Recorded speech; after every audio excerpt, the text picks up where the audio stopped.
For this session, Ms. Renu Sud Karnad, former Managing Director for HDFC Bank. Ms. Karnad is non-executive board member for HDFC, chairperson of GlaxoSmithKline Pharmaceuticals, and also a director on the board of the Nudge Institute, amongst many other companies. Welcome, Ms. Karnad. Over to you. Thank you, Shelley. Thanks a lot. And thank you, Charsha, for calling me this morning. You know, when I saw this topic and I said, the first thing that I thought was trite, hackneyed, cliched, a theme that, one has talked about often in one's career, deliberated for so many years, and yet feel that not that much has happened. Yes, there are some green shoots. That's encouraging, but there hasn't been any tectonic change, which I think all of us, the team here, and we've been at it at least for the last 10 years now. But having said that, I think I also thought that maybe this is really the right time to actually go back to the issue, expiate on what were the inadequacies or the faults lying in the policies that we followed. Some of the data, which I'm sure all of us know, but the economy of the country is on a glide path. We are talking about, in the morning we heard the first group talk about $7 trillion is what we want to become Viksit Bharat by 2030. And I think to achieve this very, very important and imperative landmark, we need to have every one of us cooperate, every one of us contribute. And why not the most important 50% of our population who are more emotionally evolved, more empathetic, and the smarter of the gender. Agreed, girls? The women. So I think somewhere we have reached an inflection point. This is akin to what happened in North America, in post-war Europe, after the World War II. Actually, the resurrection of the economies post-war, post the World War, could be really attributed to a huge amount to the women who joined the workforce in large, large numbers. I think we are at the same point here today. As per an ILO report, the employability gender gap in India is humongous. It's 51%, with only 19.2% of women in the labor force, as compared to 70.1% of men. These dismal figures have been actually recently being attributed to COVID, but I think things were not that much better before that. The dropout of women from the workforce was much steeper compared to men. 53% of the women lost jobs versus only 16% of the men. As per the World Economic Forum's Gender Equality Report, we in India, and we are considering ourselves to be becoming the second largest economy very soon, and we called a developed nation.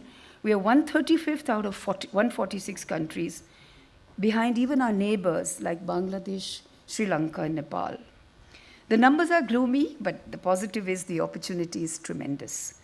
A sustained effort from the policymakers, industry can really be a game changer to bring about the much delayed, much needed shift in terms of women's participation in the workforce. Let me first tell you, I am not an expert.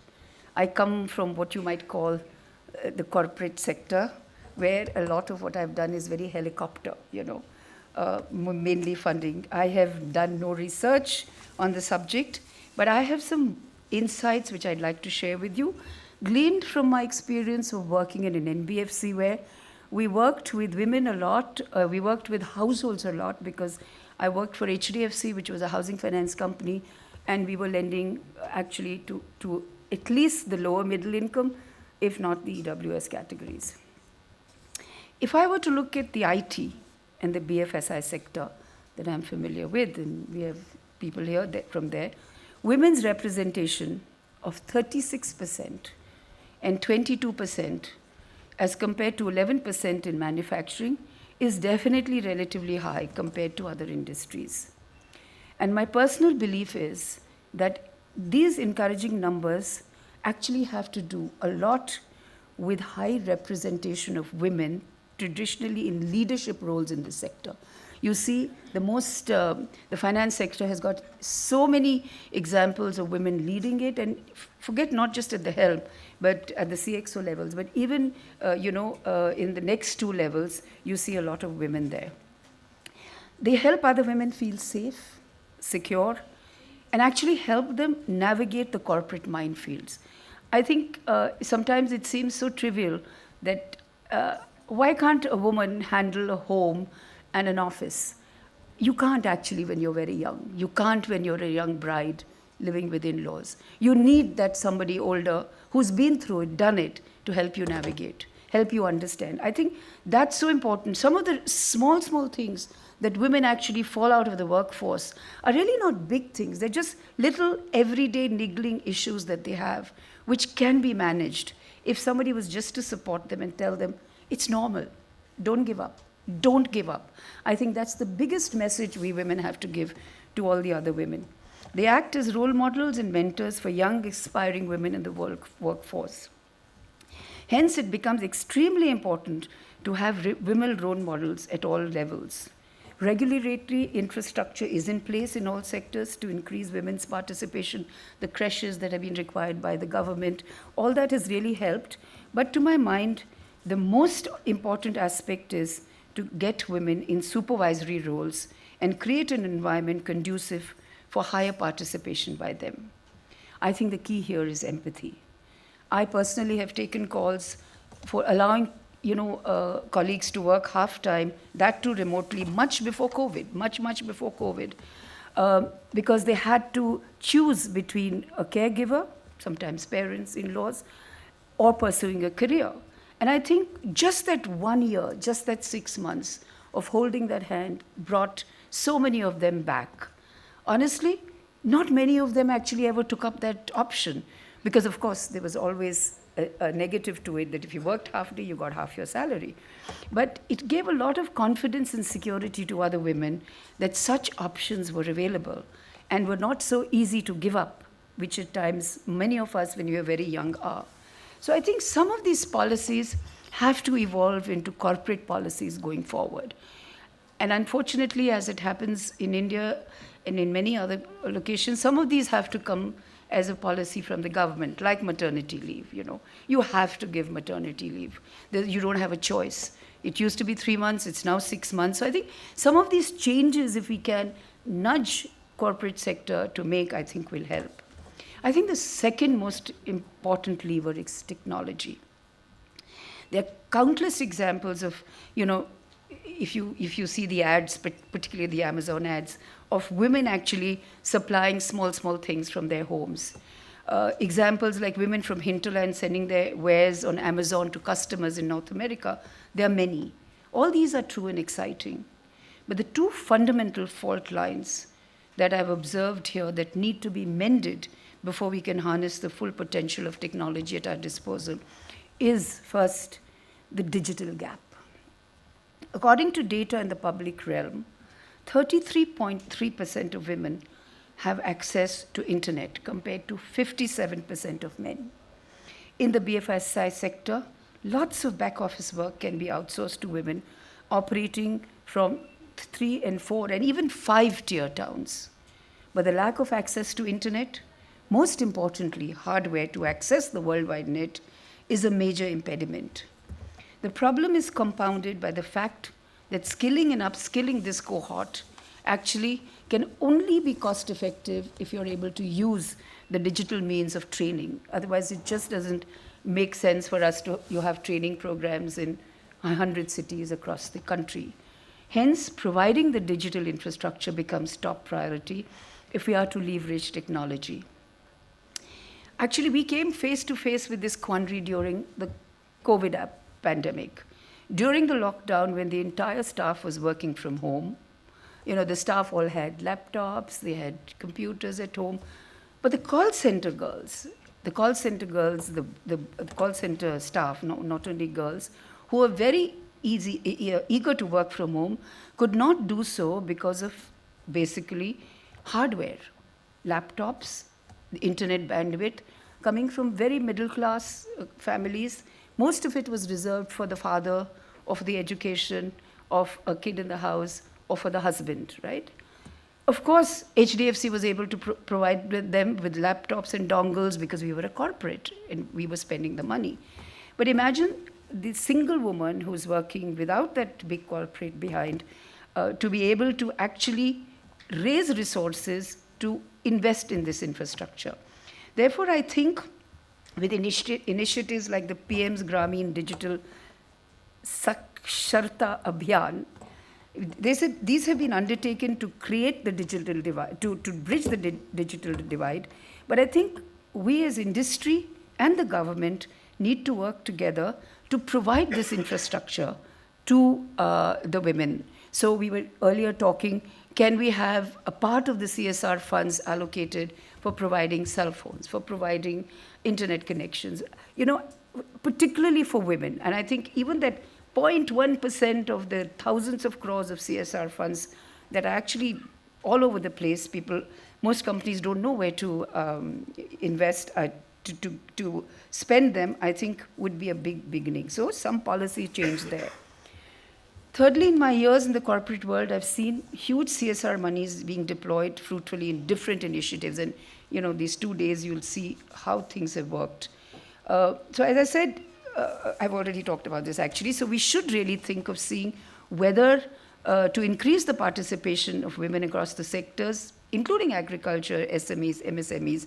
I think we could work with the government to make sure that some of these funds could be directed to such various causes.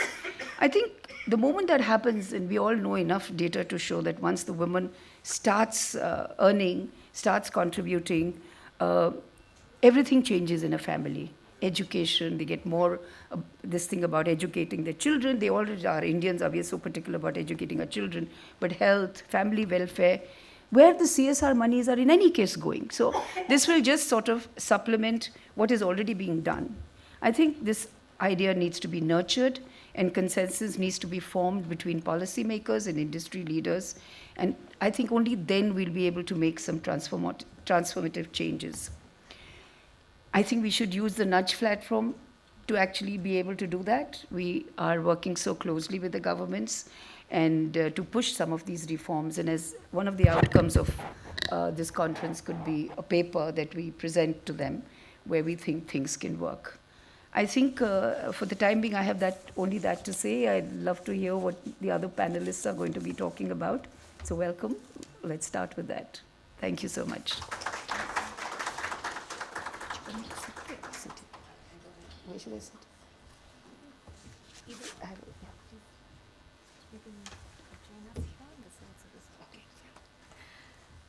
Thank you so much. Thank you for sharing your thoughts on various initiatives and ideas that would help bridge the gaps in policies, digital divide, amongst others. And yes, we should definitely use Charcha and the Nudge platform. I would now like to welcome Deepa Nagraj, Senior Vice President and Head for ESG, Sparkle Innovation Ecosystem and Communications at Mphasis. Deepa, would love for you to come on stage and invite the panel, and looking forward to hearing from the panel. Thank you. You want me to stand here again? Thank you, everybody, for coming in. I know you have multiple parallel sessions to select from. You looked at the big agenda and you had to figure where to go. You're in the right place. This is the best session for the day, and you're really going to enjoy it because we've kind of put this panel in 3 sections, right? We're going to look at what's happened so far, what's currently happening, and then we'll also have actionable next steps, like you spoke about, right, that we can take from here. With that, to the future of work for women session, let me first invite our diversity candidate, Varun, onto the stage. Varun, please. And of course, all of you, Sharon, Pooja, Ajaita, if all of you can come in. So while they're walking in, they're going to introduce themselves and quickly talk about what this session means to them and what are some of the things they're looking forward to kind of achieving. Right? While they're settling in, To give you a quick 30 seconds on Mphasis, we're a technology services company.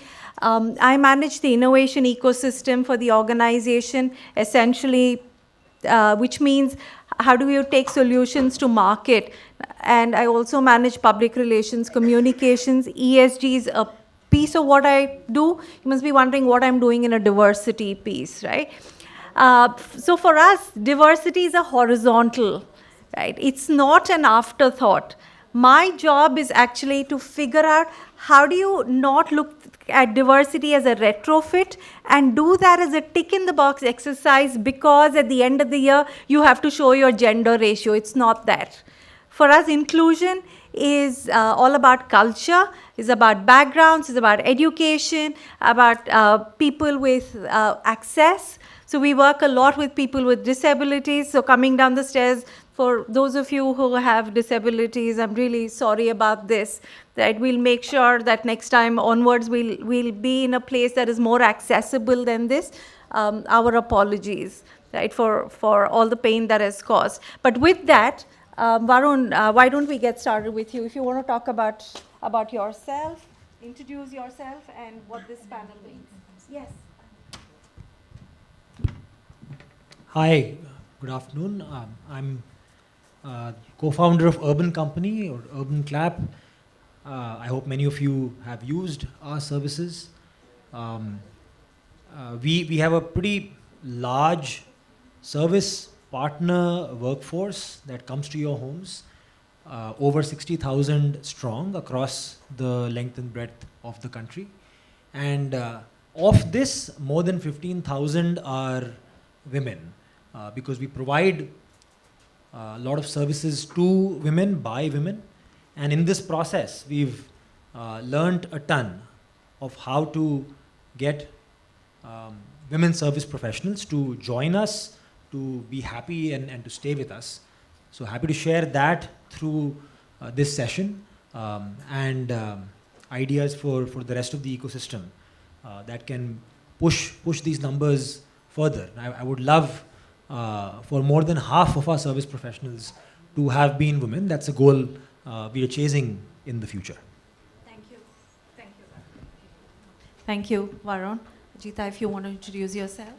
Yeah, sure. Hi, everyone. My name is Ajaita Shah. I'm the founder CEO of Frontier Markets.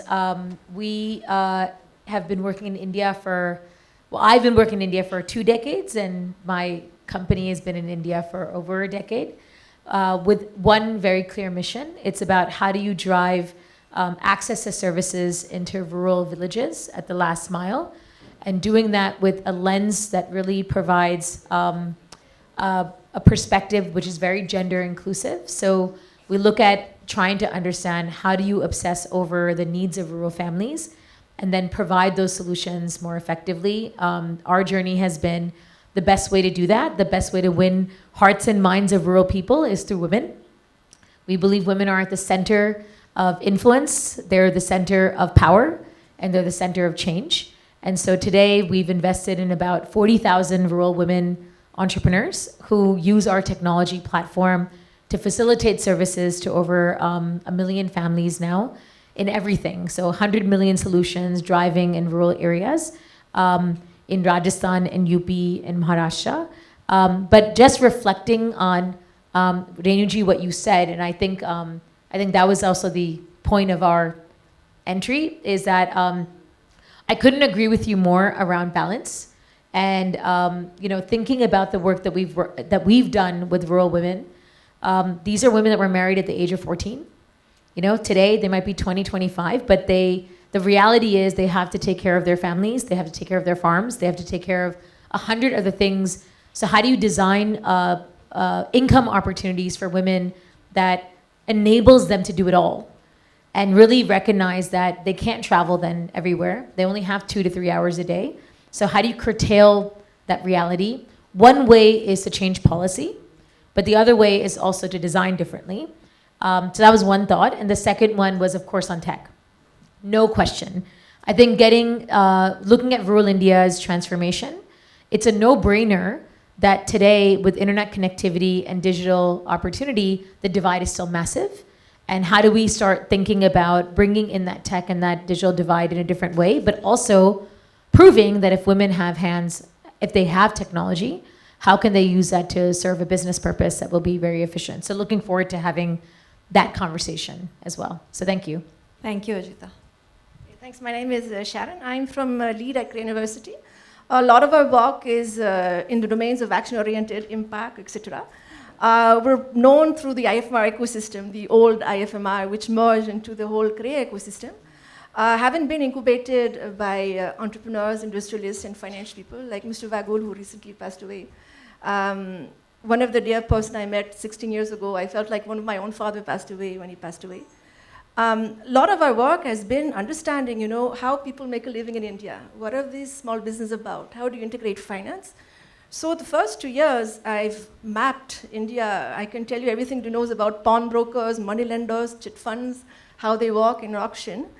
And so a lot of that information today is still useful. What I notice in a lot of people, and I really appreciate again, like Ajaita, Renu's mentioned, is that the big question is like, why are women are not coming, or where are the women? Well, from I see in the field, I see they're there, but how can we bring it up front? So every field work I do, women has a prominent role. And then we had the opportunity as well to really answer that question in a big way by the creation of another center specific on answer that question in the labor force participation, which I wage, which some of my colleagues are here today. We still don't answer, I think it's a work in progress, but our views are more like, okay, how do we enable that? How do we make them upfront? How do we know what they're doing? We know what they can do, how to make that visible, how to make women more prominent, and allow them to do I do, There's this culture in India which I noticed for women is, no, it's just enough. I'm okay with this. But I think it's addressing the culture that it's just enough. I've heard it across the board from husbands, from bank lenders. When I asked them, why don't you give this woman more money? Without even asking her, he said, no, she has enough. Who said him to do that, no? So that whole reason as well, I think that brings us to the question where we are today. So I look forward to everyone, and I'm a little bit scared on this panel because, like Deepa mentioned, everyone in the field, like I was telling as well, Casey, it's almost musical chairs. Either I'm on that side or someone's on this side. But I think I always love this big kumbaya where everyone comes and together it's important to collaborate, I think. Thanks. Thank you, Sharon. Pooja. Thanks, Sharon. Hi, I'm Pooja. I'm the founding CEO of the Ajaita Foundation. At Ajaita, our thesis is pretty simple. If India has to become this $10 trillion economy, then we cannot do that with our female labor force participation rate where it is. So our North Star goal, we are a young organization, just about 3 years old, but our North Star goal is to work with the ecosystem, with governments and private sector organizations to really see how we can increase India's female labor force participation rate to over 50% in the next decade. Because we won't realize our dream of a $10 trillion economy without that. Any other country, comparable economy that has done that has had to do it. So we're working with state governments like Uttar Pradesh, who's focused on economic growth and the $1 trillion economy agenda, and with a lot of private sector organizations. Many of them are in the room, Mahindra and Mahindra, Lodha Group, many others, to really exemplify organizations where they are already taking action, so build case studies and do proof of concepts to say it can be done. I personally come from the private sector, and I trained to be an engineer, went to IIT Delhi, had a kind of regular career, but it took me a very long time to realize that there are cards stacked against women, and there are systemic kind of challenges that women face. And it became evident to me, especially during COVID, when I felt women were being disproportionately impacted by COVID and were dropping out of workforce much more than men were. And on a whim, I sent out a LinkedIn post and a tweet saying, if any women entrepreneur wants to discuss their business plan with me, I'll keep my Saturdays 10 to 12 open. And I kid you not, in about 10 days, I had about 150 women reaching out. And over the next year, we talked a lot about the challenges. And that's when I realized that it's not about an individual. You know, we can stand up and say, okay, things, and like Renu mentioned, you mentioned that, you know, it seems like there is a lot happening and there's a lot of change happening because we hear about it. But really on the ground, there are things that need to be done. And therefore, at Udayti, that's what we are focused on, is systemic change, identifying those levers for systemic change and addressing those demand side challenges, the niggling things that you talked about that we need to address. Thank you. Thank you, Pooja. So we'll go through a few questions with the panelists, and we'll keep the last 10 minutes for any questions that you may have. Right? And in this session, you'll hear a lot of data. You'll hear numbers of where we are right now, what's the gap, what's moving, and we'll have a pop quiz at the end of it. Right? We'll see how many of you are actually listening to it between lunch and this, and then figure the next. So while we're talking about data, who better to talk about it than Sharon, right? Sharon and Kriya have been looking at numbers. Sharon, you spoke about something very interesting, right? You said you've been looking at numbers in India, all the data that's there. So what is it that you've kind of picked on so far, and what are the gaps that you're looking at, right? And therefore, so what? Thanks. That's actually one of my favorite topics. I'll just give a little bit anecdote about myself. One of the reasons I came to India is to understand data. So I am Canadian and from Montreal, and before JPAL and Esther Duflo became popular, they did this. I was working with a company that was linked to Harvard and things like that. So they used to come and check in. I remember when they were showing that RCT, the question was not about an RCT, that's an equation. The question is, who will give your data? Who will give income data? I'm Canadian, the government collects it itself. So I actually decided to study the fact. So, and that's what brought me to India. That's why I did so much field work, to see, you know, how do you get data, how do you collect data. I'm still trying to figure that out, so after 16 years, but I discovered many other things on the way. I think data is critical, it's interesting. The data scenario in India, I think there's something very particular about this, I can say. Like, I would say that when I see this, everyone's right and everyone's wrong at the same time. So what I see is that there's a lot of siloed efforts, which are amazing, because you need a lot of efforts, you need to push things. But there's also people, maybe we promote collaboration, we promote many things, but we don't necessarily apply it in our everyday. Our lives are complicated, difficult, everyone on this room, staffing, whatever, coordination. I do think the effort is starting to converge, I think thanks to efforts like Cha-Cha and things like that, but there needs to be extremely solid thinking through. I'll give you an example, and Varun, I don't want to put you on the spot, but I remember in the Zoom call to prepare for Cha-Cha, your first question was, what is gender disaggregated data? And I also wanted to inform you that one of the first paper that IOH has done was with your company, and they had promoted that. So that's the first level. So research has to be consumed. And I'll send you the paper as well. So the second thing as well, I say India has a perfect storm. It's mixed with a lot of informal market where we can't understand what's going on. We have a lot of intuition, so your qualitative work is quite critical. I've been vouching a lot along with the census. There needs to be a lot of ethnography and sociology work, given the complexity and the heterogeneity. About data, I can also talk about lack of, the measurement issues, the reporting, etc. That actually matters. The interconnected issue, but I also want to highlight as well is that there's also missing a portion of the scenario when you talk about women's labor force participation is India's labor force participation.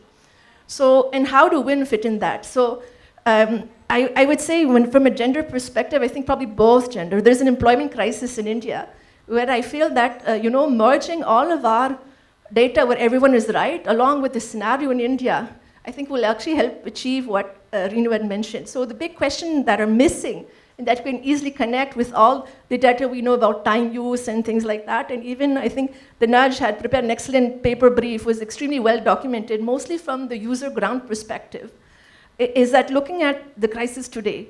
So there is an employment crisis where there's a jobless growth, in a sense, where you have maybe 950 million people who are eligible to work, maybe half of them are working. And half of them are working, And within that, mostly self-employed. And then you have people who are self-employed, they have credit issues. And we know that women don't have access to credit like men, they don't accumulate wealth. So imagine the interconnection. And then you look at the youth that are coming in. So there is a few studies that look at the quality of youth, and probably 50% are only employable that are coming out of the country. That's included women. So imagine women are scrapping at the bottom of the barrier in a very dire straight scenario. So Casey told me, okay, we need to be very positive here and talk about hope. So that lies the opportunity, I think. So I'll tell you, so we all know, played around with data, your NSSO, trying to use everyone's like cribbing, there's no census, etc., which I fully agree. I think what we need to do as well is understand something that helps us understand the dynamic nature. And again, like you mentioned, you called upon the private sector to help. I would call upon the private sector to help with data. So I can give you a few things that in the past, like 1 year, I've been scraping. And I found this very dynamic team of web scrappers, data. I'm not sure it's a legal term, web scrapping or things like that, but I think the private sector has unleashed a lot of the puzzles that probably can, close the gap on this Swiss cheese of like data collection we have. There's missing here and there. I give you an example, the pulse data that's been collected on UPI. So we can't access UPI data, but there's a very interesting, and I've been doing a lot of understanding on digital transactions from that pulse data. I think it's PhonePe that releases it. Meta has released an incredibly useful district-level measures of income relativity.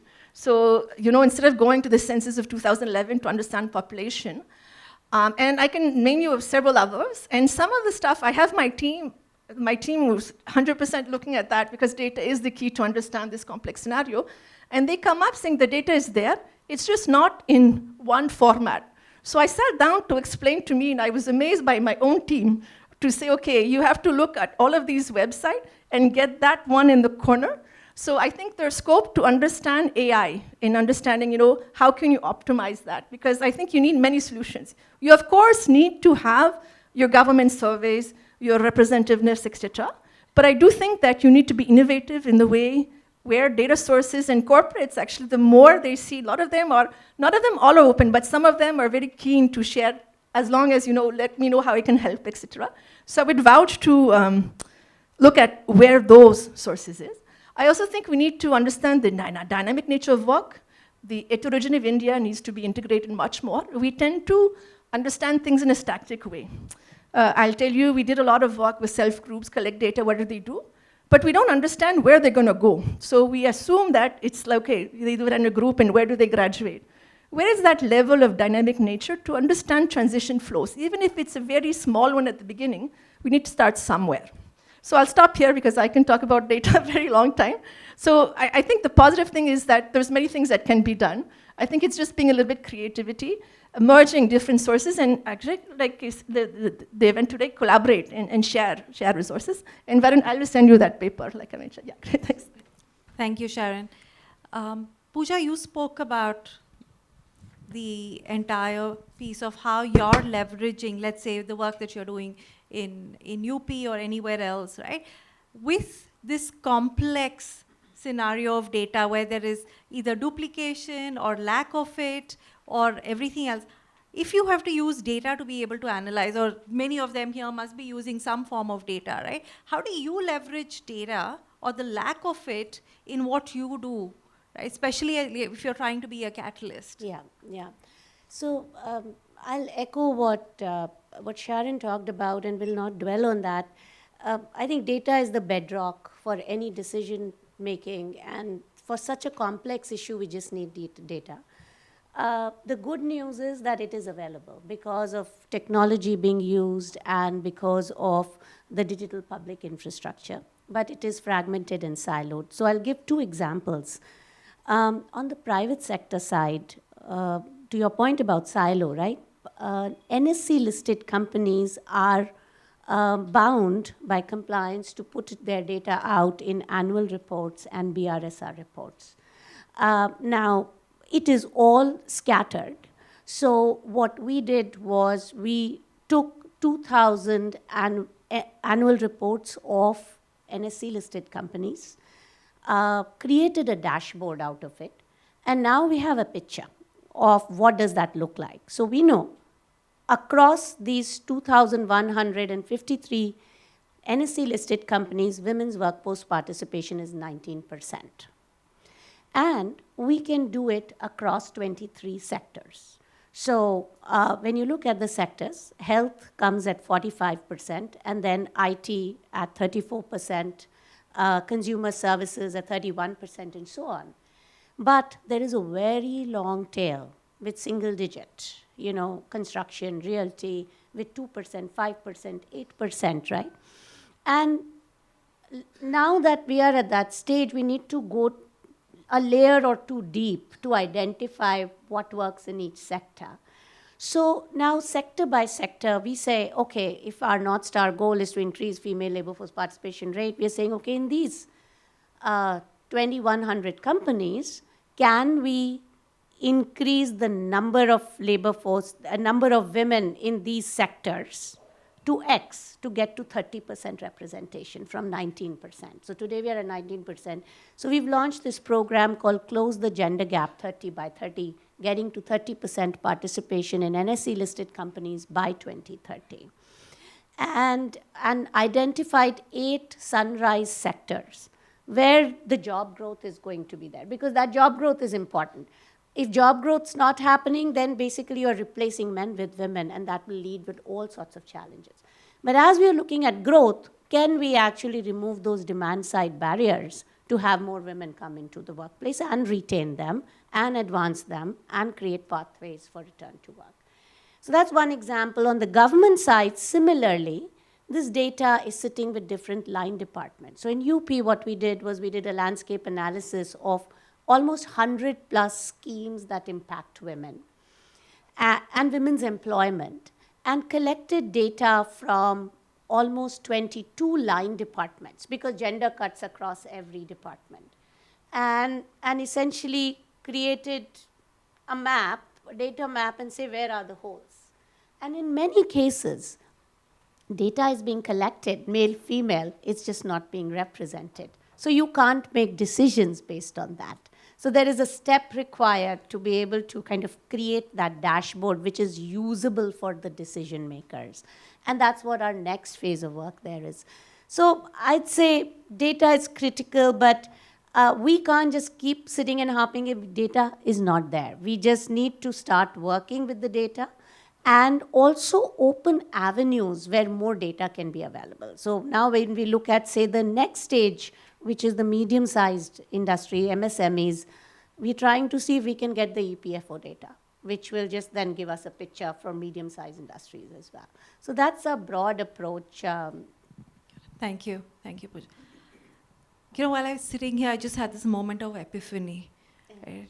I'm sitting between rural India and urban company. I'm the sweet spot of India right now. And we're looking at data, you're looking at paper. You have this entire group of people who right from collecting data to leveraging data to actually putting them to being employable, right? So the entire piece of the puzzle is probably here. So if we have to come to you specifically with all the work that you do in rural India, and you're looking at the last mile gap with data, how do you plug that in, and how are you able to kind of help with either collecting data or even validating it? Yeah, I was literally thinking the same thing. There's like so much data gap because I was like, we kind of fixed that. So 2 things. One is it's about design. What is interesting for me is when it's about a lens, right? So if you look at a rural household, you can look at them as a family that consumes. You could look at them as a family that is in agriculture. You could look at them as a mother. You can look, the person that you're seeing, it's the lens in which you look at them. Now, when you think about this then with a market lens or a policy lens or a research lens or whatever lens, someone needs to come to you to ask what they want to understand. And the key for me has been making sure the right person is in between to get that information. And that is really where these women entrepreneurs have been so fascinating, right? Because these rural women have been living in this village their entire lives, right? They know everybody in that village, right? And so ultimately, they can walk into anyone's house and they can ask any question if you tell them the lens in which they're supposed to be asking that question. And the beauty of that is that not only do you have to then train them in the context of why you're having them ask that question, but they also need to know what the action is. And I think that to me has been the critical piece. We do all these surveys and we do all this data collection and whatever, but at the end of the day, the rural household is going, but iske baad hona kya hai? Right? Mera kya hone wala hai? What is the intervention at the end of the day when you ask me 1,000 questions? And that has been the key of our success. Because on our platform, we've been able to have a reputation that if I'm asking you a question, it's because I'm trying to understand your problem. And basis that, I'm going to find a solution. And I'm going to see whether or not you like the solution and whether you adopt it. And if you adopt it, why did you like it or not like it? And then how do we make it better, right? And so that question to action, I think for me has been critical. But then when you bring these women in the center of this, what has been exciting is that they also know how to identify the outliers, the fakers, right? Today, when you're living in a village forever, you literally know how to call someone out, right? When they're lying to you. And that, I think, to me is brilliant. Now bring in tech. And that, to me, is the game changer, right? How do you bring in a technology platform that is designed by rural women for rural women to do the work that they need to? Vocal, vernacular, AI-enabled, all of it. But ultimately, they're using that as a tool to be able to collect real-time validated data at a very low cost and doing it on a regular basis because they know that if they get the right information in, someone is going to convert that information into an insight, and that insight is then going to draw into opportunities. Today, we've been able to unlock the first ever set of like climate insurance for rural women, or financing for rural women farmers, or actually doing digital payments. I can give you stats on banking services in a way that no one understands in terms of why people come to rural women to get banking services over men. And what is that digital divide in terms of really understanding those gaps? COVID, we were the first to actually be not in lockdown. We were open literally 5 days later because all I had to do was ask my women, ki ho kya raha hai? And the second you're able to tell government, ki, by the way, in my 5,000 villages, 1 million people don't have access to basic services. They need rice, they need things, they need payments. They can't even access their bank account. And they go, how do you know this? And you can share that information. They go, aap kya karna chahte ho? And then you're going, I can fix this for you. So for me, that's been the biggest piece. I think understanding the value and the role that women play in terms of data, in terms of relationships is critical. Building a technology system that is user-friendly and vernacular and local and that can be understood very easily, but most importantly, designing with the right lens of intention for action.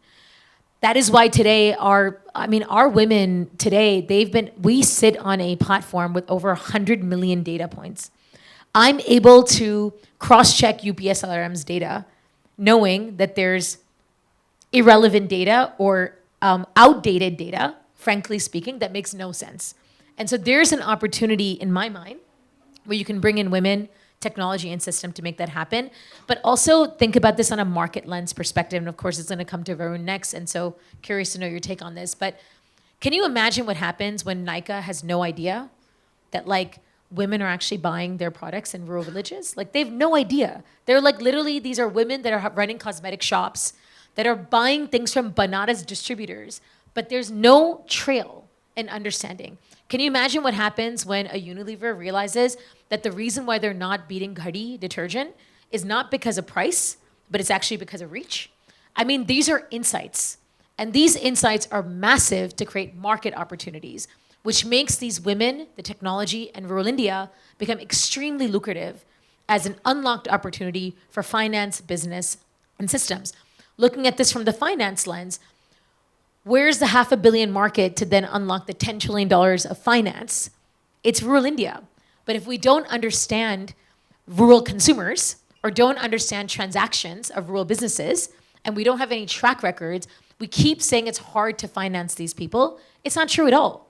We just don't know the trends. And I think that, to me, becomes an incredible opportunity to bridge the gaps together to make that happen.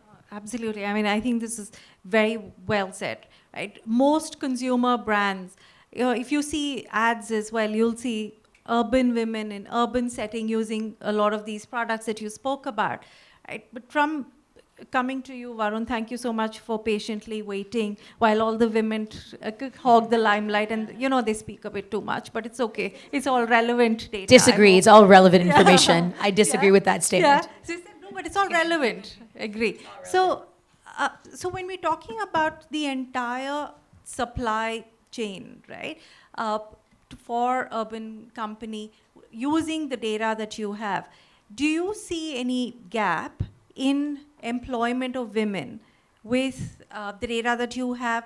How have you been able to use it? And how do you also employ them? It could be urban setting, it could be rural setting. And once they come in as well, right, being able to provide them the ecosystem that was first spoken about to ensure that they're successful. Thank you. I think my lens might be a little bit different than what others have shared. I'm not as deep into national data points of these things. But I can tell you that we have to look at this whole women participation from a different lens and do things differently if things have to change. For instance, if you look at what services Urban Company provides, we started with women as the core consumer and said what services do they need and what gaps exist in the market. And we realized women obviously find it hard to step out of their busy lives to go to the market to consume services. And we innovated to say, let's provide services at home. The next obvious question was these services need to be provided by women service professionals if they have to be in the beauty and wellness domain. And for that, we had to create a large family of women service professionals. In this journey of creating women service professionals, I realized it really comes down to basics. Women will participate if the incomes of those jobs are meaningful. In India, families where women participate more are families which are extremely needy. Once the basic needs are over, women stop participating. They will participate in those families if the incomes provided by the jobs are high. So on average, women service professionals on Urban Company make more than 35,000 rupees a month. And that's why we have been able to attract and create a partner workforce of more than 15,000 women. If that number was not 35,000 rupees, if it was 25 or 20 or actually 15, which most jobs in our country are, nobody wants to step out and work because their husbands are making enough. And to go through the actual effort of balancing work and family, and to go through all the social hurdles of the in-laws, etc., the fruit at the end of it has to be worth it. And when it is, then all the stars align. So in many of our women service professionals, because they earn so much, become the primary breadwinners of the family. And then the mother-in-law and father-in-law are actually supporting and wanting them to go to work. And mother-in-law is happy to take care of all the family needs and the grandkids, because the woman going out is changing the future of the family. So what kind of jobs we focus on is really important.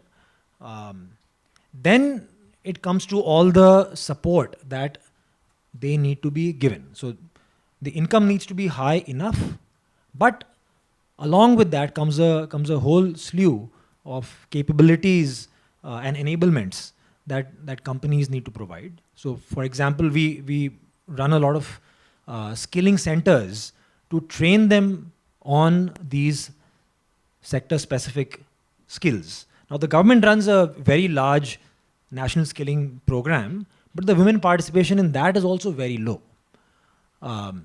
So we run training programs which are free of cost, anywhere between 2 weeks to 2 months, to get women ready for these service skills. Then we provide them capital, because they need that to get their micro business started. And again, there we see men in higher numbers are able to bring savings, either their own or family savings, to put down the capital needed, but women need more loans. But again, the banking ecosystem today does not provide those loans. So we have to lend as urban company and take guarantee for these loans in order for them to start. We've also seen a lot of challenges around mobility, because again, women in India have close to negligible access to mobility. They depend on the family to be driven around. But if they had a lot more access to two-wheelers, then all of this would change. And on urban company to join us, many of them actually take loans, which we again facilitate, to get two-wheelers. I would love to even run national schools that teach them how to ride two-wheelers. That's probably going to be our next step, because nobody else is doing it. But once you go through all of this effort, you provide them the skilling, you provide them the capital, you provide them the technology to actually have a work from home flexible job, and you provide them means for mobility, then they shine. Then they become incredible partners and members of the workforce. We see great consumer experience, highest consumer experience in the services that are provided by our women service professionals. We see highest stickiness of our women service professionals on the platform. So in some sense, all of this hard work creates a great business for us, and it creates phenomenal impact in their lives. They're able to send their kids to better schools and so forth. Those who are in difficult marriages actually step out of those marriages and live independently, and that's great. So a lot of impact happens in society at large, but I would say the starting point again needs to be what kind of jobs do we need to create for women to participate, and then a set of enablements that companies will do, governments will participate, society needs to participate in order for that participation to happen. Thank you, Varun. That was very insightful. But you've taken this from data to how you enable to what's the pathway to the future. It kind of picking from that, I know we're running late, we have about 7 minutes. So if all three of you can take about a couple of minutes to talk about, while you've seen the data and you've seen the barriers and you've seen enablement, what is your pathway to enable participation of women in rural with what you do at Kriya as well as yourself? So just very quickly, the easiest pathway that we see, and I think this is the opportunity, is that the infrastructure that exists for rural India is already there, right? We have 100 million plus women that are part of a self-help group infrastructure. We have incredible NGOs that are working on the ground that have already done the base, right? Socially mobilizing, empowering, and enabling women in a certain way, which is amazing. All we need now, and then, there have been some mistakes, right? Like perceptions around every woman should make a product and then she should sell it, which I think is not the best way to create jobs, right? But the opportunity that I see, which is very exciting, is what I would call the collaborative effect, which is where you're bringing together the beautiful work of the feet on the ground and the systems of the nonprofit who've actually been working in these villages and actually have access to these women, aligned with policy, which ultimately, of course, comes in with government's own efforts in looking at wanting to enable women. And I see frontier markets, or I see any social enterprise, and that's why we launched She Leads Bharat last year, which was that social businesses come in a very interesting place as a systems changer, where what we're doing is bridging the gap. So before market players like the Amazons and e-commerces, DPI, whatever of the world can come in, we need to bridge something. And that bridge, in my mind, is working with the ground, bringing in technology, bringing in a different business lens, which is around capacity building, training, market linkages, like access to finance, and proving and demonstrating a pathway where women can start sustaining themselves in a place of market. And then from there, because let's be clear, rural India is volume, right? It's kind of powerful when you can go to the market players later saying, and I'm just so curious, I had an idea that popped into my mind, Varun, right now, literally, where I was like, why is an urban company training all the cosmetic shops in these rural villages where they clearly are running beauty parlors, right? And you start thinking about market opportunities in a very different way, because suddenly there's 15,000 or 85,000 or 100,000 women businesses on a digital platform collecting data and making things happen. Our job, I think, as an industry is to, one, leverage each other's strengths in terms of reach, in terms of trust, in terms of access. We as a company bring in tech, we bring in market linkages, we bring in business know-how, and then we also bring in a slew of like 150 already commercial partners, right, that are interested in wanting to take a new market approach to rural India. Let's also then bring in that similar lens of recognizing that women need to then co-design that process. And so how do we ensure that anything that we're creating on the ground, whether it's a skills opportunity, whether it's a technology solution, whether it's access to finance, you're truly working with these women to understand what they need, and therefore you're designing it that same way. And it's not customized in a way that's not scalable, because rural India, again, is 800 million people, and half of them are women. So that's kind of the lens that I would say going forward, which would be very exciting as a pathway. Thank you. Thanks. I think one of the pathways is we have to, I guess, multiply Ajaita in every district in India. That would be one of the solutions. And I really, really appreciated both the implementers. What Varun said, I think it's spot on. It's what I observe in the data. Price point, salary, income. It's not about providing jobs to women. It's not a charity case. Women also would want competitive salaries. They want to have judicial time views. I want to echo a little bit what Ajaita was saying. I see a lot of things on the ground where a lot of implementers in private sector are not as well informed as both of you, but you've articulated beautifully. I think where our work at LEAD resonates is that the first thing about helping the pathway is you ask women directly, what do you want? What will it take? What do you need? Very simple question. I think it's not done enough, or it's not considered enough. I think it's just like taken for granted. Involving them in every step of the design.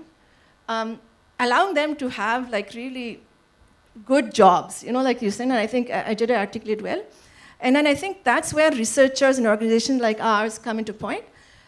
And the best people to create those business models based on what women say they want and how they want it would be the private sector as well, to see the job creators. So that's where our pathway to change lies, to see how to connect these two worlds together. I think I'll leave it from there. It's been quite interesting.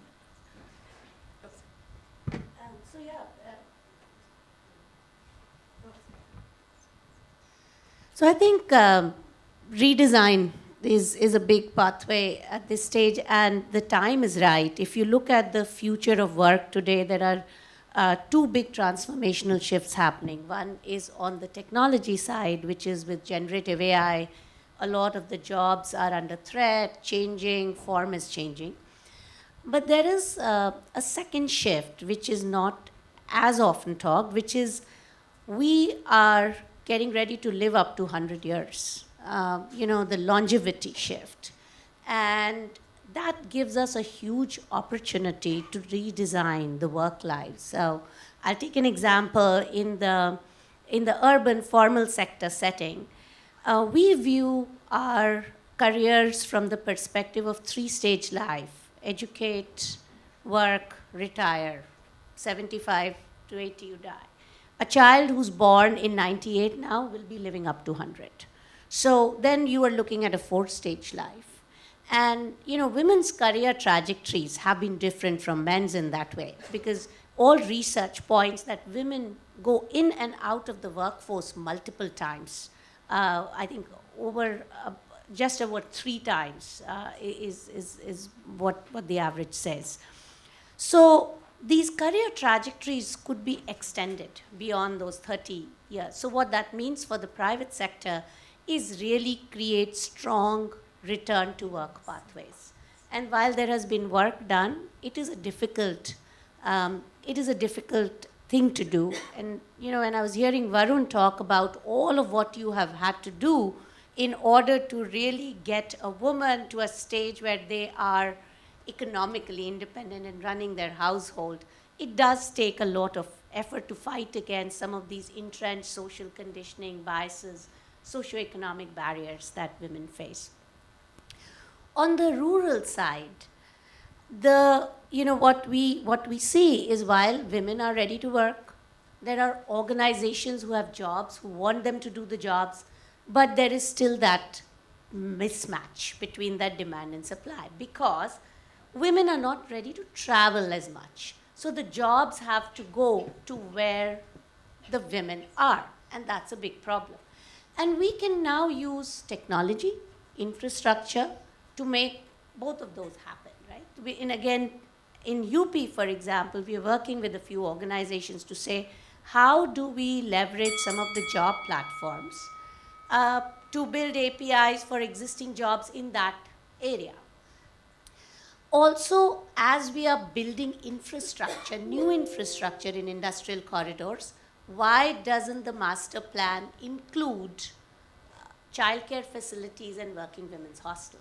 And we have an example right now in the form of Tamil Nadu that is driving it, amongst other countries. So I think it is a great opportunity for us to redesign and leverage technology as the future of work is being defined as we speak. Thank you. There are some questions that have come in from you. Varun, the first question was for you. Saying while this is a tech platform-based work that you're providing to women, how do you ensure safety and the guardrails for them are all available? Yeah, we do a few things and always evaluating and speaking to our women professionals on what more we should do. Like right now, we provide only same gender services, so women go to women customers, and there is validation on the platform that the customers that they're going to serve are indeed women before they actually reach the doorstep. We also do profiling of consumers as well as locations and decide where we should be serving and not serving and what times of the day do services provided by women need to be. So for example, the evening cutoffs will be earlier for women service professionals, so they're not on the road till super late. And we also have an SOS on our women service professional app that if they press, gets to us, to our partner organizations and to law enforcement, so that they can be tracked and they can be provided help on an instantaneous basis.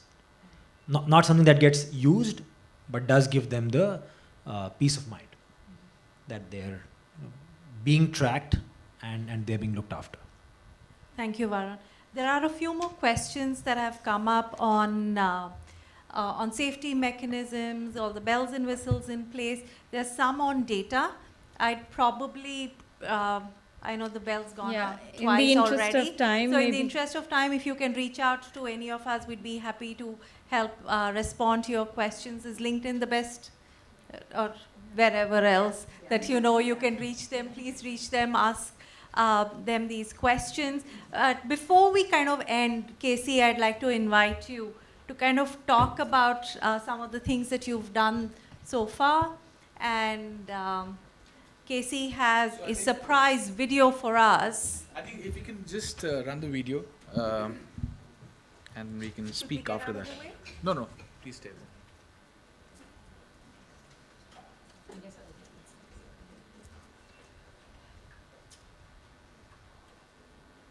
So this is a preview.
So, thank you everybody to come here. I think there's been a incredible conversation, but I think so much more has to be yet to be said and has to be discussed.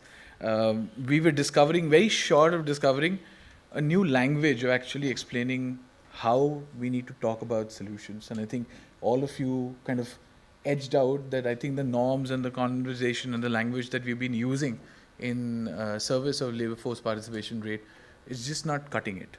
So, once again, thank you, dear panel and audience. Thank you for the insightful conversations. The session has been definitely a journey of hope and opportunity as we have explored the data, facts, trends, and developments surrounding such a vast and complex area. Thank you, Deepa, for holding the conversation and keeping the audience ticking. The insights, Varun, you added on wage being an incredible indicator of boosting participation. I think we'll hold that very closely. Pooja's point about the obvious, and I love the fact about the hidden aspect of not really realizing that if we live to 100, we have a longer life to live on. How do we kind of redesign for that? Ajaita, thank you for taking out the need to kind of understand the approaches, the understanding rural approaches like never before, because we don't understand the transactions. We don't understand how business is made, and therefore we keep repeating the mistakes that we have had over so many years. And I think it's imperative, like Sharon mentioned, that we need to clear the ambiguity of our gender data, without which it's the first building block of any action that we need to take. If you're not taking that, we're not basically doing any service to this. At Price, we deeply believe in the power of incentive challenges. We've seen that come alive and solve difficult problems. We've actually felt very strongly from our first Agri Challenge to the latest one in Agri Water. We are committed to fostering breakthroughs that where other people have really struggled. Today, we continue this endeavor by addressing one of India's toughest challenges, increasing labor force participation rate in India. This is one mission that we are taking very seriously.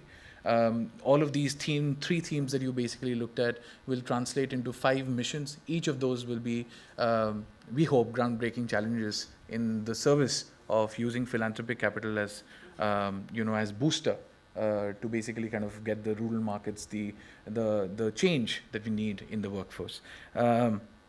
The hope the AV and the video has served you well in terms of understanding our seriousness on this. And basis that seriousness, we really invite you to be part of this story. We help us spread the word to find visionary founders and solutions that can propel digital work pathways for millions of women. Be the ringside supporters and the ecosystem actors driving systemic change. And help us build the networks that will sustain this transformation. Technology can go a long way, but it needs a lot of anchoring in institutions, in actually people using it, taking it forward. I think that is where ecosystems come in handy, and that's what we're basically trying to foster. A special thanks to Ajaita and Sharon for being reliable sounding boards for all my conversations on this topic. And to Mphasis for being the strategic partner in taking the first, big leap of faith in this area. We are also deeply, deeply grateful to the many experts and organizations, some of whom have been able to basically come here, who've collaborated with us over the last 4 months in us understanding this area. And as we launch this, if you scan this, the scan's gone, but the website is up, and our distillation report and the summary is kind of available. We look forward to your support and engagement as we strive to make a meaningful change for the future of women in work. Thank you everybody for coming. One last change, if you could take a picture with all of you holding these. This is on your desks as well. Please scan the QR code at the back. Yes. You got the data? You got the data? You have the actions, and now you have homework as well. So please join us, scan this, and help us participate.